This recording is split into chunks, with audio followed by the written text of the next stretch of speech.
Last week in the S&P 500, we had a lot of rotation out of the big names that had performed very strongly year to date. And on top of that, just this weekend, we had breaking news that President Biden will not be seeking re-election in the November race. And we also have a massive jam-packed week looking at earnings of many strong companies, a lot that we do consider to be undervalued and definitely up for consideration. Now, in terms of today's episode, we are looking at 5 dividend stocks that we do believe should be considered for an add in the portfolio with earnings happening this week.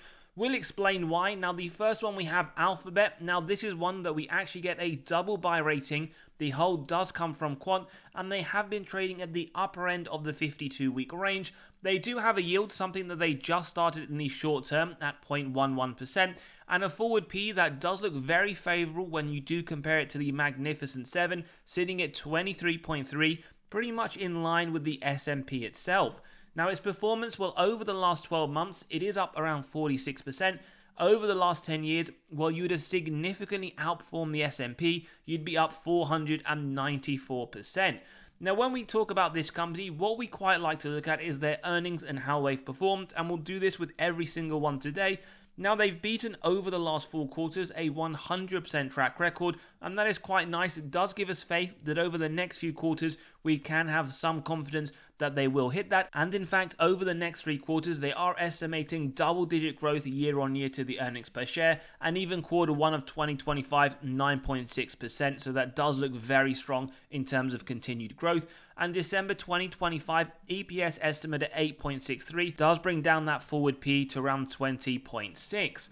Now, a few things that we like, and we're going to run through their metrics. Firstly, dividend safety sits at 80, so that is safe, although bear in mind they have just recently started to pay a dividend, and what this 80 means is that a dividend cut is unlikely. In fact, we would say very likely, given that they have just started this. And when we take a look at dividend yield theory, now normally it states a company is undervalued when the current yield sits above the 5-year average.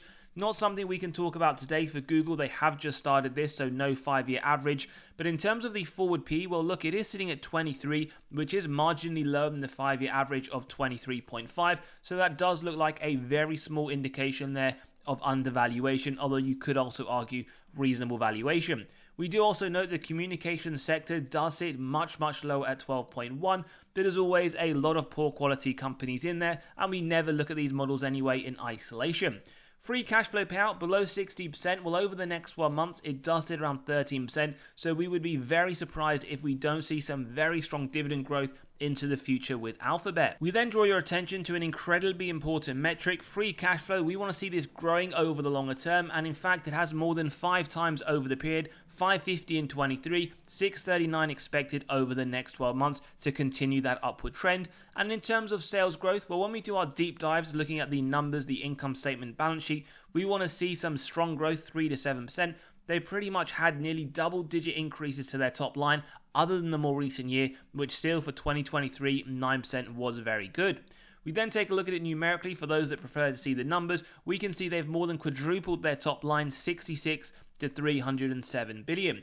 Now, what they've also done, we always want to see companies do share buybacks, effectively returning excess cash. This means that you effectively own a larger portion of the company. Now, there was a period where, in fact, from 2014 to 2017, they were diluting your position as a shareholder. But from 2017, they have done some share buybacks. And in fact, this is something that they do want to see moving forwards as part of their capital allocation. So always great to see, as well as a company that has just started to do a dividend. And as we said, we will expect some very strong dividend growth moving forwards. ROIC, another very important metric, 10% or more, give us the faith that management are able to effectively allocate their capital. Consistently very strong and in fact increasing over the period. 28% in 2023, always an incredibly attractive metric for investors when they do look at Alphabet. In terms of margins, well, above 12%, consistently above that and moving upwards in the right direction, so some signs of operational efficiency. Free cash flow margin, I mean, this is a free cash flow machine, 5%, 21, 23% over the last few years. Finally, the net debt to EBITDA, something we always like to look at as part of a screener when analyzing companies. Below 3 is what we want to see. The number of years it would take the company to pay off all of their debt net of cash on hand, effectively being 0 across the board, 0 over the next 12 months. It wouldn't take Alphabet one day to pay it all off. And also bear in mind, this correlates to balance sheet strength and dividend safety. So just goes to show how strong of a company Alphabet is. Now our valuation of $188, the way we got this is we ran it through the DCF model. We did the free cash flow year on year. Now the average growth is 24%, so we have a low, medium and high at 10, 15 and 20. Now in reality, depending on whether you want to sit on the more conservative or more optimistic side, at 10% using the discount rate, we get the present value of future free cash flows and terminal value, which we add together with the cash, subtract total debt, get to the equity value, divide by the shares outstanding, and then it gives us that price. Now, as always, you can grab a copy of this model by clicking on the pinned comment below, running your own numbers through. But at 10%, it does give a value of 188, upside of 5%. Now, this can be seen as very conservative, so if we were to put in 15% for a medium rate, effectively the intrinsic value would be around $264. And just to show you, by putting 20% in the model, it would get to that intrinsic value of $371, effectively telling us that the share price right now should be more than double its current value. Now, today's episode, we can put it through the medium rate just for those that do believe 10% is way too conservative, and that effectively tells us that the intrinsic value of Alphabet is $264. Margin of safety at 10% would be a buy at 238, at 20% around 211, and we can see in today's episode some significant undervaluation, not quite at the 35% level yet, but around 30% in terms of margin of safety if you do believe Alphabet should over the longer term hit around a 15% growth rate. Now, while we're here, we can very quickly do a 10% for those that are interested. Otherwise, you can skip to the next stock. But at 10%, effectively, what we are saying is that Alphabet's current price of 178 would give a margin of safety, not quite at that 10% level yet, sitting somewhere around the 5%. So it does really depend. Do you believe Alphabet moving forwards can hit a growth rate of 15%? Then the MOS right now is sitting at 30%. If you believe actually the growth rate of 10% makes more sense and you want to be on the more conservative side, you are looking at a 5% MOS. In terms of Wall Street moving forwards, they see some very nice upside. As we said, they do believe it is a buy. 220 price target, upside 24% over the next 12 months. As always, let us know your thoughts in the comments below. We then move on to Bristol Myers Squibb, where we actually get a buy from Seeking Alpha and a double hold. Now this is trading right there towards its 52-week low. Forward yield sitting at 5.63%. Now bear in mind, when the interest rates cuts do start to take place, and as we've seen in previous episodes, traders are baking in 100% in terms of confidence that we will start to see them from September, then those people who have their money saved will be starting to look at independent companies with very nice yields. BMY could be one of them, and as we're about to see, they do have a safe score as well. Now, forward P does sit very high at 82, but as we have covered in our deep dives with this company, there was a one-off charge. We'll talk about that shortly when we see the earnings. Over the last year, well, down more than 31%. Over the last 10 years, as we can see, down nearly 14%, and its all-time highs around 2 years ago, sitting around the $80, $85 mark. Now, in terms of the earnings, what we do quite like to see here is that 3 of the last 4, in fact the last 3, they have either beaten or in line with management targets. The expectation is there that over the next 3 quarters, there will be a decrease to the earnings per share year on year, so that is already baked in. In terms of the earnings per share, well, December 2025, they're anticipating just under $7. And as we can see, this will bring down the forward PE to just over 6. Now, in terms of the company itself, the dividend safety, as we said, is safe, which is very attractive for a yield of 5.63, especially as we start to move into quarter 4, where we do anticipate rate cuts to start to accelerate. And we can also see 86 billion market cap, a large cap company. Now, in terms of the previous recession, how did they perform? For those that are interested, they actually maintained the dividend. They didn't increase it. They didn't cut it during the 07-09 Great Recession. They also had below average growth, -21 versus the S&P's -12, and they in fact outperformed the S&P -32, with the S&P coming in at -55. Dividend growth, pretty strong for a company, as we mentioned, with a nice yield. An above inflation increase in December last year at 5.3. Nice mid to high single digit increase over the last 5 years. And at a bare minimum, over the last 20, they are increasing it in line with inflation. They have also not just increased the dividends over the last 17 years, but been paying a dividend for the last 53 without a reduction. Now, in terms of dividend yield theory, severe undervaluation signal sitting here on the yield of 5.63 versus 3.15. And when we do look at the adjusted forward PE due to that one-off charge, 6.2 lower than the 5-year average. And on top of that, much lower than healthcare sector at 16.3, so a triple undervaluation signal. When we look at the free cash flow payout, below 50% for biotechs, pretty much where it's been since 2018, 35% over the next 12, so no surprises why we do see that safe dividend score.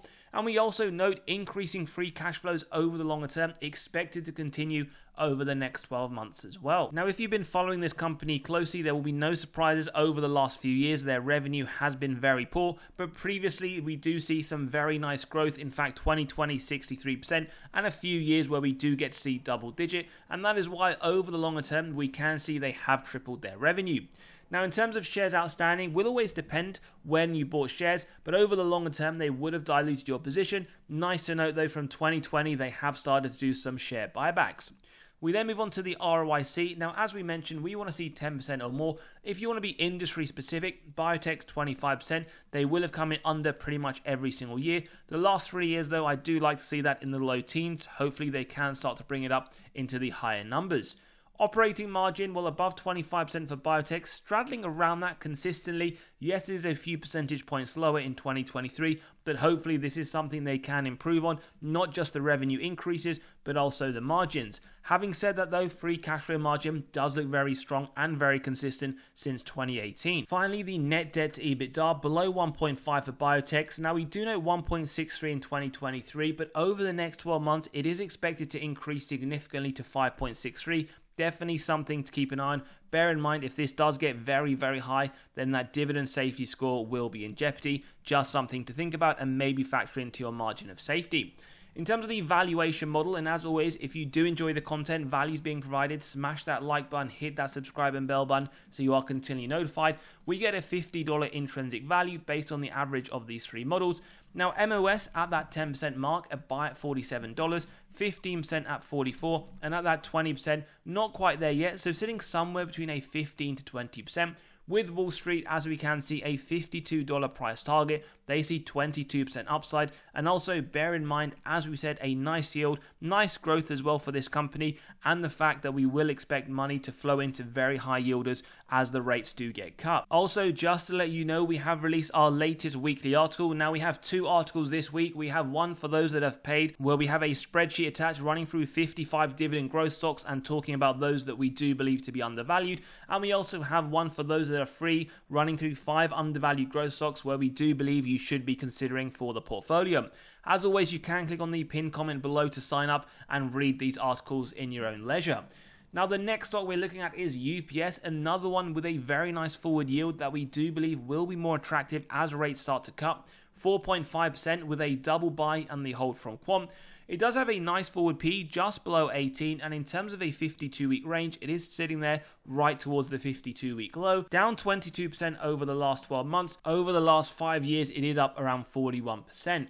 Now, when we take a look at their earnings, another one that has beaten 4 out of 4 in the previous quarters, always a good sign. Again, remember, giving us faith in management's estimates. Over the next quarter, they're already anticipating double-digit decrease to the EPS year on year. Nice to note the following one at 31% increase, as well as the next 2 showing some very strong signs of turning around. December 2025 at 9.7 as well will lower that forward P just below 15. In terms of the dividend safety, well, 69 safe. Something we were disappointed on was that very trivial increase in January this year. And then when we take a look at the recessionary metrics, well, they actually maintained the dividend, they had average growth, and they marginally outperformed.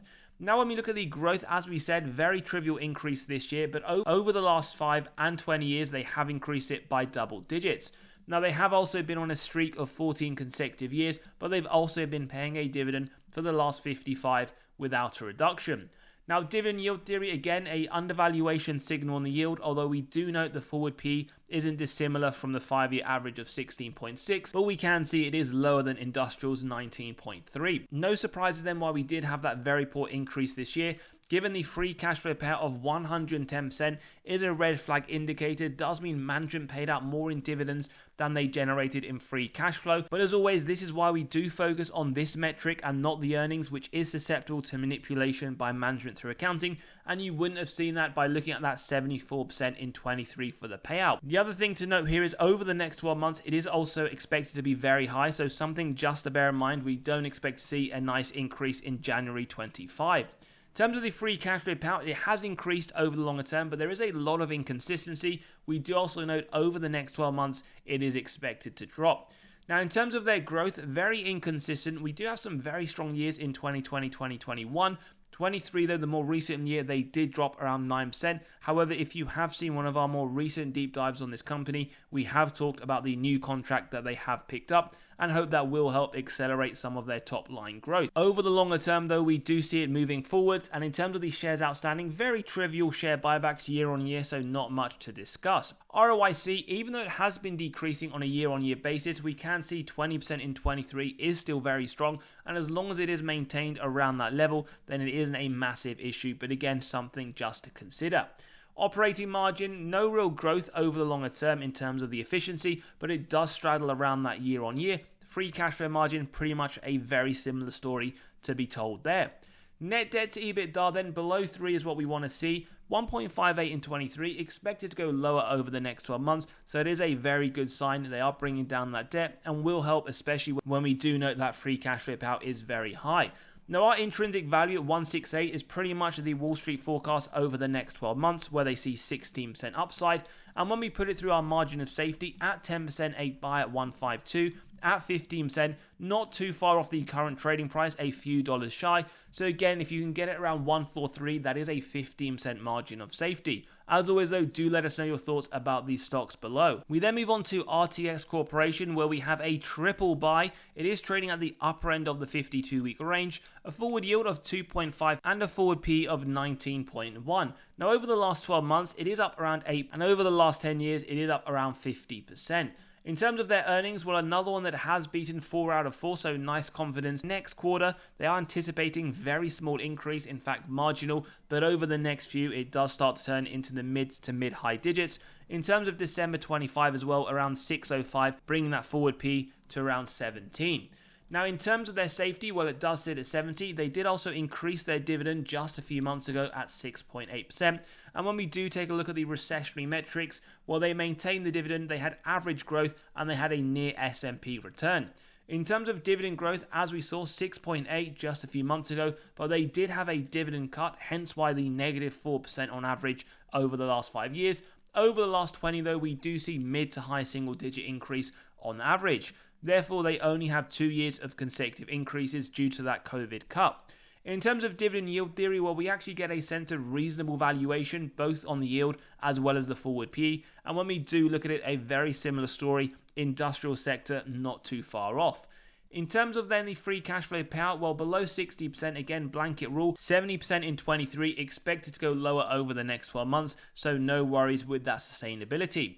Then in terms of the free cash flow, very, very inconsistent. In fact, 2023's number is lower than 2014, but we do see that expectation of some massive growth just over the next 12 months. In terms of sales growth, again, very inconsistent. You could argue it is a cyclical industry with 3 to 4% just over the last few years, and we can see very minimal growth from 2014 to 2023, but from the drop in 2018, it has picked up, in fact, double.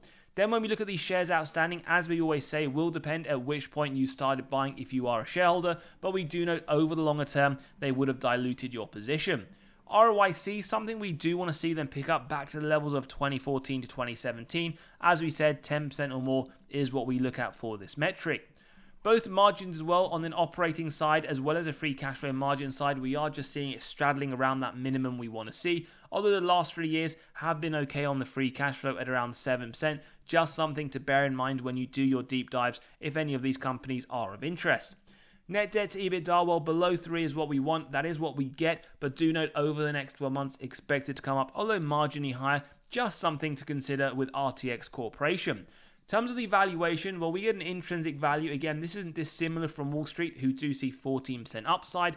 When we look at a margin of safety at 10%, that would be a buy around $105. At the 15% level, you would have to wait, not too far off, a few dollars shy. Again, if this is one that you do believe in the longer term, you want that 15% MOS, around $99 would be the target. As always, do give us your thoughts, and you can always grab a copy of this model by clicking on the pinned comment below and running through your own numbers. We then get to Keurig Dr Pepper with another triple buy rating, one that is trading in the mid to upper end of the 52-week range. Forward yield of 2.61%, forward P just above 17, and over the last 12 months, not great, up 3.5%. Over the last 10 years though, outperformer of the S&P, up 233%. In terms of their earnings, another one with great news. They have beaten over the last 4 quarters, and over the next 4, expecting around mid to high single digit growth. And December 25 2.07 EPS estimate does bring the forward P to around 16.